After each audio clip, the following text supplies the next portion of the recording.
আমাদের next destination হচ্ছে নৌকালিকায় false.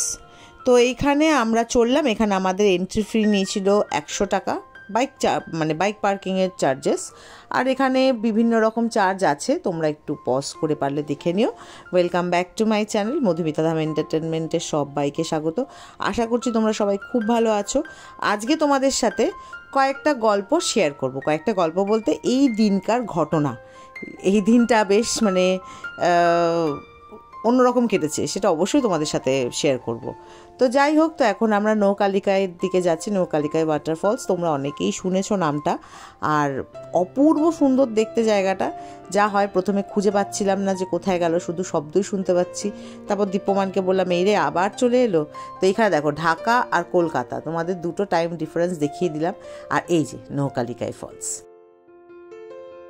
এই নৌকালিকায় ফলস থেকে ঢাকার দূরত্ব বাংলাদেশের দূরত্ব খুবই কম, সেই জন্য বাংলাদেশ তো দেখাচ্ছিল না, দেখাচ্ছিল ঢাকা। তো তোমাদের সাথে ছোট্ট করে একটু শেয়ার করে দিলাম। ঢাকা নয় ওটা, কিন্তু ঢাকার টাইমেই ওটা মেনটেন করে না বাংলাদেশ। দেখো অপূর্ব। তো আমাদের যাওয়ার কথা ছিল মাউসওয়াইন কেভে। মাউসওয়াইন কেভ যেহেতু দীপ্যমানের ঘোরা, তো এখানে একজন দাদা, সেই দাদাকেও দেখাবো। সেই দাদা আমাদেরকে সাজেস্ট করলো আরেকটা ওয়াটারফলসে যাওয়ার জন্য। তো সেটাও আমি তোমাদেরকে বলবো। আর সেই অভিজ্ঞতা চরম অভিজ্ঞতা, ভালো খারাপ মিশিয়েই। কেন ভালো কেন খারাপ সম্পূর্ণটাই তোমাদেরকে বলবো। ভালোর একটা দিক, খারাপেরও একটা দিক।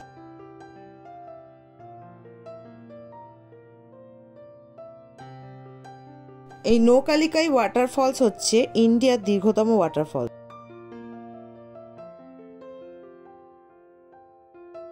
তো যাই হোক, তো এবার এটা দীপ্যমানের ক্যামেরা থেকে শ্যুট করা হয়েছে, সেটা তোমাদেরকে দেখিয়ে দিলাম।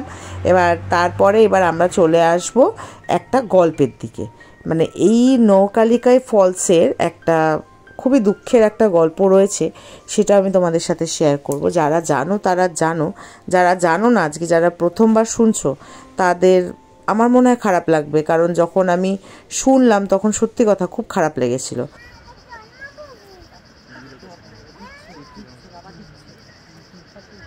এটা পুরোটাই ফোকটেল বলতে পারো বা ফোকলোর বলতে পারো। এই ভদ্রমহিলার নাম ছিল লিকাই। এই ভদ্রমহিলার প্রথম স্বামী মারা যাওয়ার পর তিনি খুবই দুঃখের সাথে দিন কাটাচ্ছিলেন। তো তিনি আবার ভাবলেন যে সংসার তো চালাতে হবে। তো তিনি ডিসাইড করলেন যে তিনি আবার কাজ করবেন। তো ওইটুকু বাচ্চাকে রেখে তিনি বেরিয়ে যেতেন কাজ করতে। তো দিন কাটতে লাগলো এরকম করে। তো বাচ্চাটাকে সারাদিনের পর এসে যখন মা জড়িয়ে ধরতো, বাচ্চাটা এরকম রিয়্যাক্ট করতো। তো যা হয় আর কি। তো একদিন লিকাই বুঝতে পারলো না বাবারও দরকার আছে। তো তারপরে লিকাই সেকেন্ড ম্যারেজ করলো। সেকেন্ড ম্যারেজ করার পর ভালোই যাচ্ছিল। তবে এই ভদ্রলোক লিকাইয়ের যিনি সেকেন্ড হাজব্যান্ড, তার বাচ্চাটাকে কোনোদিনই তিনি মেনে নিতে পারেননি। তো লিকাই একদিন কাজে গিয়েছিল, তখন তাকে শেষ করে দেয় বাচ্চাটাকে শেষ করার পর এতটাই ক্রুয়েল, তিনি মাংস রান্না করেন বাচ্চাটার মাংস রান্না করে। তো লিকাই সেদিনকে খুব টায়ার্ড ছিল, ফিরে এসে দেখেছে সুস্বাদু রান্না হয়েছে। তো সবার আগে বাচ্চাটাকে সেদিনকে না দেখেই বললো না আগে খেয়ে নে, তারপর যা হয় আর কি। ভেবেছে বাচ্চাটা ঘুমোচ্ছে বা রেস্ট নিচ্ছে। তো সে খেয়েছে। খাওয়ার পর পানের জন্য সে সুপারি বক্সটা খুলে দেখছে যে ওই বক্সের মধ্যে বাচ্চাটার আঙ্গুল কাটা রয়েছে। তো সে প্রচণ্ড ভয় পেয়ে গেছে। তারপরে ঘেন্নায়, রাগে, ক্ষোভে সে গিয়ে ওই নৌকালিকায় ফলস থেকে ঝাঁপ মেরেছে। তো এটা ছিল খুব কষ্টের একটা গল্প, দুঃখের গল্প। জানি না কতটা সত্যি কতটা মিথ্যে। তবে এই নৌকালিকায় ফলসের নামটা কেন এসেছে, নৌ মানে হচ্ছে ঝাঁপ দেওয়া, কা হচ্ছে ঠিক মেয়েদের নামের আগে বসে, আর লিকাই তো মেয়েটার নাম। আর এটা বর্ষাকাল এরকম দেখতে থাকে। আর এখানে চলে এলাম ফ্রিজ ম্যাগনেটের দোকান। এখানে অনেক রকম ছিল। আর এটা আরেকটা দোকানে এসেছিলাম, সেখান থেকে মূলোর আচার নিয়েছিলাম, তারপরে ফ্রিজ ম্যাগনেট নিয়েছিলাম। তো এই দাদাই আমাদেরকে ওয়েশেডংয়ের ওয়াটারফলসের কথা বললেন। তো আমরা এখন ওয়েশেডংয়ের দিকে যাচ্ছি। এই ওয়েশেডংয়ের একটা তোমাদেরকে এবার গল্প বলি, শোনো। আমরা তো গেছি, যাওয়ার পর তখন ঘড়ি কাটায় কটা বাজে, ওই 3:45 তখন পৌঁছোইনি। এবার ওই দাদা বললেন বেশি ডিস্টেন্স নয়, কিন্তু আমরা যখন গুগল ম্যাপ খুললাম অনেকটা ডিস্টেন্স। প্রায় আমরা যখন পৌঁছেছি ওখানে 4:30 বেজে গিয়েছিল। আর 4:30 মানে পাহাড়ি এলাকায়, বুঝতেই পারছো। আর সেটা ভদ্রলোক বললেন যে সেই ট্রেকিংটা নাকি 2-3 মিনিটের, যেটা আমরা ভাবলাম যে ঠিক আছে। আমি বললাম বাচ্চা নিয়ে নামা যায়? বলছে হ্যাঁ হ্যাঁ নামতে পারবেন। তো ঠিক আছে চলো, মাম তো রেডি। তো এইবার এই যে এটা হচ্ছে ওয়ে শেডং, অপূর্ব ওয়াটারফলস। যারা ইউটিউবের ভিডিওতে দেখেছো। তবে আমার কপাল খারাপ যে আমি নিচে নামতে পারিনি, কারণ হার্ড ট্রেক ছিল, কিছু জায়গায় গিয়ে সিঁড়ি ছিল না।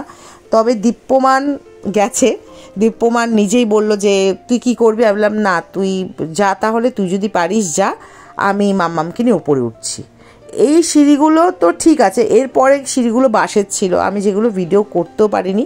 তবে হ্যাঁ, দীপ্যমান নিচে গিয়ে যা দৃশ্য দেখেছে, ও বলেছে মামাই ওয়ার্থ ইট, মানে তুই যেতে পারলি না কিন্তু দেখে নে। আর দেখার পর আমার সত্যি মন খারাপ হয়েছিল। আর সেদিনকে দীপ্যমান উঠেছিল তখন প্রায় 6টা, না 6টা না, 5:30টার বেশি, হ্যাঁ 6টা। আর অন্ধকার, পুরো অন্ধকার নেমে গেছিলো। এই যে এটা হচ্ছে ওয়ে শেডং। এটা আমি একটা ভিউ পয়েন্ট থেকে তুলেছিলাম ভিডিওটা। তবে নিচে গিয়ে যা রূপ দেখলাম, মানে অসাধারণ, প্রাইসলেস, স্পিচলেস, মানে অপূর্ব, মানে জাস্ট অপূর্ব। যারা উঠছিল তারাই বলেছে যে আমরা তো সব জায়গায় জিজ্ঞেস করছিলাম ইজ ইট ওয়ার্থ ইট। তো অনেকে যাদের জিজ্ঞেস করেছি তার প্রত্যেকে বলছে ওয়ার্থ ইট। আর এই ট্রেকিংটা প্রায় কিছু না হলেও মানে আধ ঘন্টা। আর এই যে নিচে গিয়ে হচ্ছে এইটা ভিউ।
আজকে ভিডিওটা এখানেই শেষ করলাম।